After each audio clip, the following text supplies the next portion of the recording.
Isang binata ang hindi sinasadyang natadyakan at natumba ang mangkok ng isang pulubi. Hindi niya inaasahan na ang pulubi pala ay ang kanyang dating matalik na kaibigan. Upang hindi ito mapahiya, dali-dali siyang nagsuot ng mask at agad na naglabas ng makapal na bungkos ng pera. Nang akmang aabutin na ng pulubi ang pera, bigla niya itong hinila palayo. Hindi lamang niya binigyan ng mga paboritong pagkain ng kaibigan, kundi binilhan pa niya ito ng laptop at tinuruan ng mga kaalaman sa opisina. Napag-alaman na nais ng binata na magtrabaho ang kaibigan sa kanyang kumpanya. Labis ang pasasalamat ng kaibigan at nais niyang makita ang mukha ng tumulong sa kanya. Pag-alis ng mask ng binata, doon lamang niya nakilala. Sila pala ay magkaibigan noong high school. Noon, napilitan siyang sakta ng kaibigan dahil sa panggigipit ng mga siga sa paaralan. Kapag hindi niya ito ginawa, siya naman ang babanatan. Upang maibsan ang galit ng kaibigan, madalas niya itong binibigyan ng paboritong merienda. Hanggang isang araw, ang binata na tinawag nilang si Kalbo ay nagmungkahi ng isang magandang ideya.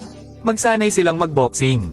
Araw-araw silang nag-ensayo, at sa wakas, naging malakas silang pareho. Maging ang mga siga ay hindi na sila kayang tapatan, at mula noon ay hindi na sila ginulo muli. Ngayon, ang kumpanya ng binata ay matagumpay nang nakalista sa stock market. Hinanap niya ang mga dating siga na ng api sa kanila. Akala nila ay maghihiganti siya, ngunit laking gulat nila nang patawarin sila ng binata at alokan pa silang magtrabaho sa kanyang kumpanya. Sa huli, nagtawanan silang lahat at tuluyang kinalimutan ang nakaraan.